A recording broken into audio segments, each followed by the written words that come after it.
Hey, Richie, how are you? I'm good. I'm good. How are you guys doing? Thank you for. Good. Thanks Good to for see agreeing you. to be with us today and chat. A momentous week for a number of reasons. We were talking at the start of the show, though, about Major League Soccer coming back, the CBA being agreed. Um, was it a feeling of relief when that agreement came after what was a day or 2 or 3 days of, it seemed, the league and PA going back and forth on a number of different occasions? Yeah, it was definitely a very good feeling because a lot of us are stuck at home for 3 months or so, and the voluntary training didn't start up until maybe a few weeks ago. So it made me realize all I do is play football and hang around my house. So I needed to get out of the house immediately. So I stopped driving my wife and my little man crazy. Listen, we've all missed it. And I said to Stevie, like the last few weeks, I've missed it more than ever. But you don't realize until something is taken away from you, how much it's actually part of your life, and your life in a number of different aspects is built around it. Yeah, no. I agree with that. I was having a discussion with Oso actually. We were speaking and we're like, when is this thing gonna end? Because it'll just a week would pass by, another week would pass by, a month would pass by. I was like, okay, I think we're in this for the long haul now. But it's definitely nice to see that there's light at the end of the tunnel. We'll be doing some soccer stuff very soon. Richie, great to see you. I want to ask you, we're going to get to a few other things a little bit later on. If you don't mind, we'll talk a little bit about the social unrest that's happening right now as well. But I want to ask you first and foremost, how are you doing? And then what are you looking forward to in terms of now the plans are starting to come out about this tournament style in Orlando, obviously a city that you're quite familiar with. How excited are you to go down there and battle in a tournament style when you think your team will probably do very well in it?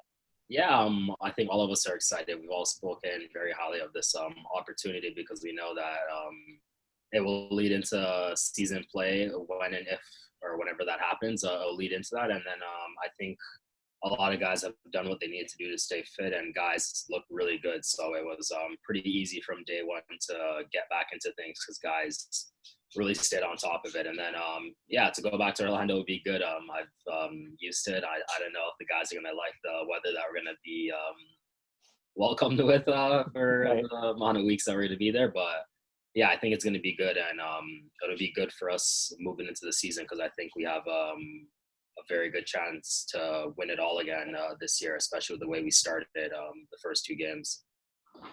Richie, I'd love to ask you, Stephen here. Thanks for coming on, mate. It's great to see you. I'd like to ask you about, you went to Orlando, seventh draft pick, and it never quite worked out there. And then you got the chance to come home, and it's just went from strength to strength for you since you're back in Toronto with TFC. So, I want to ask you what your mentality is there and how much you're enjoying your football right now. And then a little bit about that kind of change in position to the right back role, how you feel you've adapted to that, and kind of what's left, what's out there, what's more for you to come in that right back position.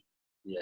I think getting drafted to Orlando and spending those 3 years there, it was very good for me. Even though I didn't play as much as I needed to, I think it was a rude awakening for me. One, and two, it was a big learning lesson for me. So apart from not playing, I think I have to take those two things away, and it made me learn a lot about myself at times when I could have threw in the towel or maybe not done things the proper way. I think I was still doing them to the best of my ability or the best that I knew how. And I think it also exposed me to learning a new sort of professionalism about myself on what I need to do on the field, off the field, and stuff like that. So I think I take it as it was 3 years to prep me for what I'm now doing. And then to come here was a dream come true, obviously, to play for this club. As we all know, it's one of the better organizations around the league, and to come in and see how united and well knitted the group was from day one was really nice to see, from the top guys all the way down to the very young guys. It was nice to see that everyone cared for each other. So I think it helped my transition very easily, and I knew a good amount of the Canadians already on the team. So it was a pretty smooth transition for me. And then to go and play right back, it was, I tell this story every single time someone tells me about the right back position, but I played against UC Irvine's college team, and I had just played 90 minutes at number 8, and then I was sitting on the bench. I was like, okay, it's kind of hot. I can get a breathe in now. And then Greg comes to me. He's like, oh, hey, Aro actually can't go right now, so we don't have another right back here. We think he could probably be pretty decent at it. Do you want to give it a go? I was like, I mean, I don't have a contract, so of course I'll run through a wall. So I get up and I go play. He's like, no pressure, just go have fun. We know it's not your position. It'll be okay. So I played and I was like, oh, you know what? I think I did okay. Obviously, things could have been better. It's my first time playing there, but whatever, we'll be okay. After the game, no one really said anything to me, so I was like, okay, I'm good. And then the next day in the meal room, Robin Fraser does the film and absolutely annihilates me. Every single, what are you doing there? What kind of touch was that? Why are you only looking to go backwards? You need to break I was like, wow, I thought this was a favor I was doing for you guys. Like, I'm out there for another 45 and you're killing me in front of guys that I don't know and I don't have a contract. So no, me and Robin have a good relationship. So I always tell that story and I speak to him till this day. So I think that right there really helped me moving forward, because I thought I'm never going to be humiliated like that ever again in front of my teammates ever again.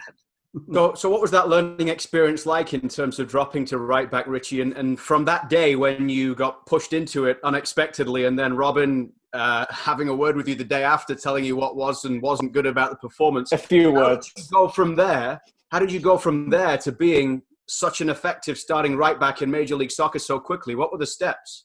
Yeah, I mean, I have to give a big kudos to those guys, because they stayed with me after countless amount of sessions, practicing my crossing, defensively, positioning, which things I think I picked up pretty quickly, but I still think I have very large margin on things that I can still learn about the position till this day. But they really took advantage of the time that we had together, and I think it worked out perfectly for me, because I learned all these little things I didn't even think mattered in terms of football. And, you know, I wasn't keen on defending before, or I wasn't the guy that had to, if the ball got by me, I was like, okay, there's about 6 other guys behind me, I'd be good. But now it's like, if someone gets by me, this could end up in a goal. So that's what kind of they had to put into my head, that like, listen, it's not, okay, if I win the ball, great. If not, whatever. It's like, no, if you don't win this ball, it can end up in a goal, a cross, a penalty, you know, who knows? So there's a lot of film that I did, a lot of, especially with Jason Bentz, me and him watched a lot of different right backs around the world. He would show me good clips, bad clips. So just stuff like that. And I took it upon myself to really challenge myself, because I was like, okay, if I'm here, and I know this is a position they want me to play, there's only one other right back. Let me just give my full undivided attention to this thing and see how it goes. Richie, the next game of the week for Toronto FC is actually the game last year in New York, when they played, obviously, in the playoffs, NYCFC, and you were enormous in the playoffs in different roles. And that day, obviously, you played a big role. And everyone now talks about the penalty and the swearing afterwards. But let's talk about the real architect of that, Richie Laryea, who creates the penalty. Take us through that, because you had you went by Matarrita, and you'd already done that already that season as well, where you got the best of him in another game. Was that in your mind at that point? Talk us through when you get on that field and that play that led to the penalty. Yeah, I mean, I just put myself in his position, because I've been a starter in games where I then see a fresh winger coming in. I'm just like, okay, here we go. He's going to be running at me all game. I know in my head that's what I'm thinking. So I know when he sees me, he's probably thinking the exact same thing. He's just like, okay, here we go. This kid's back again. So I just took it upon me. I think I maybe played no more than 10 minutes in that game. So I was like, okay, I know it could have went to extra time, but I was like, let me use this 10 minutes to really try to get after him, try to break him down and see how things go. So yeah, I think that might have been my second take on of the game, if I recall correctly. And right. I got by him, and then I was like, okay, got by him. Let me see what's in the box. And I look up in the box. I'm like, no, I don't know if you can look back at the video. No one's even really open in the box, to be honest with you. Pat's covered, Oso's covered. Ale actually played me the ball, so he's the striker. He's all the way 20 or 10 yards behind me. So I'm just like, okay, what do I do now? Just smash it on goal. And I just felt him nick me. I was like, brilliant. And then I just ended up on the ground, and then got the penalty for the team. Great story. It's just that way that you get that extra touch to every time, Richie. You know, you have that ability to dribble and to entice people into challenges. You know, you talked about your defending in the right back there, and I've had the pleasure of working with you and working through these things, but your strength is that attacking, isn't it? It's getting forward on that right-hand side. It's being positive. Is that something that Greg Vanney reiterates to you every day, that, you're in that position, or you play in the wide right area because what you can produce as a dribbler and as a creative force as well? Yeah, that was probably the hardest part for me when I first started, because I was getting, I think, in very good positions even early on in the season, but I was scared to not scared, I was a little bit hesitant to keep going, because, you look up, you see guys like Josie, Paz, Mike, and it's my first instinct at the time. I was just like, oh, let me just give it off to these guys and go. And then I remember one game, Josie just looked at me. He's like, Richie, you're killing him. Don't pass me the ball. Keep going, and you'll make something of it. So then I think it was me getting that clarification, or the thumbs up and the okay from him. As big as a player as he is, I was like, okay, like let me do this myself sometimes then, and be a little bit more selfish in certain situations. So I think once I started doing that, I think it brought a lot more to my game. Richie, it's not been an easy week for MLS in terms of the CBA and the players trying to get through to this point with Orlando, but that all pales into insignificance, and the game does as a whole, with regards to what has been going on, the social unrest around the world, starting with the tragic death of George Floyd a week ago.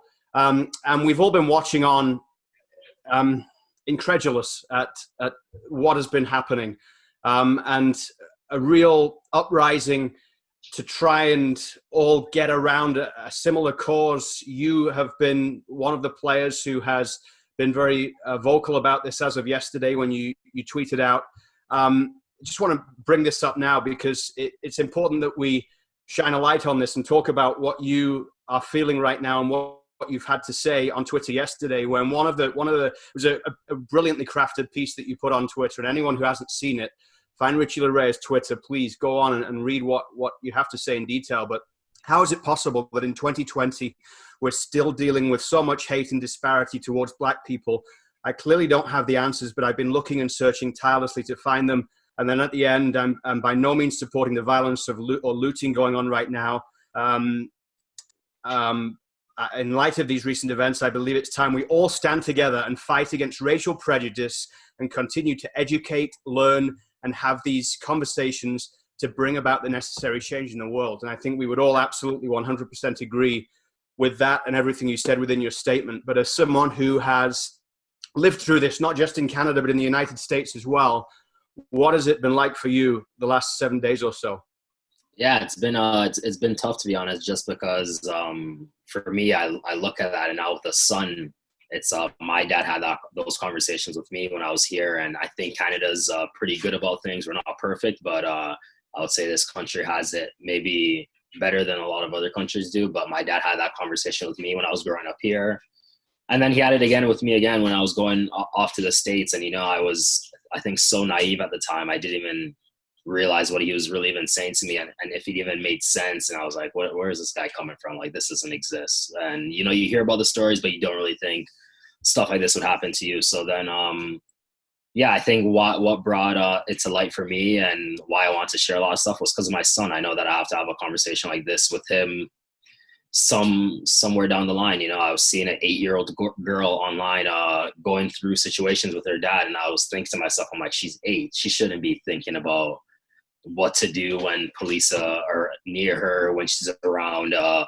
certain group of people. It's crazy to me. So I think all of that stuff made me want to speak out, because I think a lot of people don't know, and I think I have a platform to show people that change can be brought about, and we shouldn't still be living in this in a world like we're living in the early 1900s or something like that. So yeah, it's been difficult. I definitely feel for the people that are protesting very peacefully and not really being heard, and as they've done for years. And like I said, I don't support or condone this the riots and the looting, because that's obviously not doing anything for the people that are trying to peacefully get their word across. So it's I think a very tricky situation, but I think also the outpour of support from a lot of white people that I've seen has been amazing. I think this is the first time you see everyone as a collective group get behind one cause, which has been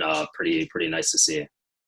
Richie, I just want to thank you, first of all, for your post and for those words and for allowing us to have this conversation. For me, my heart's broken in all this, and I can't even imagine what it's like for you. I'm not, I see you, I love you for who you are, and that's it. And I would say that, I could talk to you about this for hours, and maybe one day we will. Maybe that can somehow help somebody. What can we do here on a soccer show for soccer? Soccer is incredulous in terms of its acts of racism. My heart hurts when I watch Antonio Rudiger claim that he's being racistly, from abuse from fans in December, not just a few months ago in the Premier League, and then comes off the field and everybody wants to just talk about his bad tackle instead of that. And for me, that's wrong right away. That's just my own thoughts and covering the game. What can soccer do, not just Major League Soccer, but what do you think we can do as a game to continue to help this? Yeah, I think especially in Europe, I haven't encountered a situation yet here in the MLS or in North America, but I would say in Europe, I don't know, maybe more of a penalty for these clubs that have fans that do these do the monkey chants or whatever it may be. More of a penalty, and maybe the players on that team also being vocal on their platforms. The guys that aren't of color, they can get on their platforms and tell these fans who adore them, they're their idols, to be like, hey, like this isn't fair. So I think from that standpoint, it would have to come a lot from the players. And I actually think I saw Kimmich write something on it earlier today where he was saying us as players, we need to be a bigger voice. And I think he's 100% right, especially in Europe. The game is so powerful. So if you hear someone like Messi or Ronaldo or whoever it may be on a repetitive basis hammering into their fans about how racism shouldn't be allowed, not only in stadiums, just anywhere at all. So I think if it doesn't have to be guys of that magnitude, but like maybe guys around the clubs that have a tendency for being a little bit racist and whatnot, those players get into the fans. And, I've seen instances where players are condoning, trying to calm down, and the black athlete who's being racially abused. But maybe while you're doing that, also guys are going to the crowd and, having words with them and not being as nice about it to them. So I think until stuff like that happens more regularly, I don't think much will change. My view is, just a quick point there, is that we've never been severe enough, as a group, as a team, whether it be in England or in Eastern Europe or anywhere. And the players should be walking off that field from this day forward. And my thoughts here are, this has been an appalling week for everyone concerned. And you're coming on our show, and we thank you for it, Richie. And your post was exceptional, the way that you worded that. And you're on a show here with three middle-aged white men with not a racist bone in our bodies. But this week has made everybody figure, am I doing enough? What can I do more? And I guess I'm going to ask you maybe a really difficult question to answer, but how can we do more? Is it more mass? Is it more peaceful protests? Is it education? Is it, telling young people to vote? White and black and Asian and Hispanic, everyone needs to vote, because we as a globe, as a world, I should say, need stronger leaders. We need better figureheads to actually move us through this extremely difficult time. Is that your opinion as well, or what's the kind of short and then maybe medium-term goals for us as a country in North America, or indeed the world, to move forward? Yeah, I think you hit a lot of very, very good points. And I think one of them is you guys doing what you guys are doing now. You're speaking with people, and I know Stephen better than the two of you, but I know you guys as well. You guys are very good people and would never do anything like that. So I think you guys being who you guys are already is enough for us at least. I feel comfortable around you guys. I don't ever suspect anything of that nature at any time around you guys, or I would say even a lot of people that I've met here in Canada. So I feel like you guys doing what you guys are doing, and like Christian said, as soon as I came on, you see me for who I am, not for, oh, he's black, he's white. You see me for Richie, not oh, that's a black kid, or whatever it may be. So that's, for me, that's good enough. And yes, and I think kids growing up now need to understand it as well, that they don't need to be just because maybe their parents are like that, it doesn't mean they have to be like that. And I've actually had conversations with people who have told me like, yeah, my parents are a little bit old school, but I'm nothing for it. So it's nice, you know. So there's people that even though they're young, they know what's right and what's wrong, and even though their parents don't condone it or aren't accepting of everyone as of right now, at least the kid is. So I think with the generations to come, I hope it doesn't take too long. But this is I would love to say eliminated, but I don't think that'll be the case for a while now. But at least toned down to a much less degree than what it is right now. Richie, we really appreciate you coming on today to talk about everything, but especially this at this moment in time. You were going to be on anyway to talk about the New York City game, which now TFC is showing next week. It was great to talk to you about that. But this is so important that we are able to have these conversations in the open. And I thank you from all of us for just being honest and open and vulnerable and being able to talk to us about this, and for what you wrote again on Twitter yesterday, and for all the TFC fans listening as well. One of the ways that we can do a small part is by talking about this. So thanks for being with us today to do that, Richie, and all the best. And hey, let's hope we see you in Orlando very soon, and that you are back on the pitch being that attacking, goal-scoring right back that you've become in the space of 12 months. Thank you guys very much. I enjoyed speaking with you guys and touching on all these topics. I appreciate you guys. Thanks, Richie. We appreciate you. Take care. Richie Laryea of TFC with us on Footy Talks.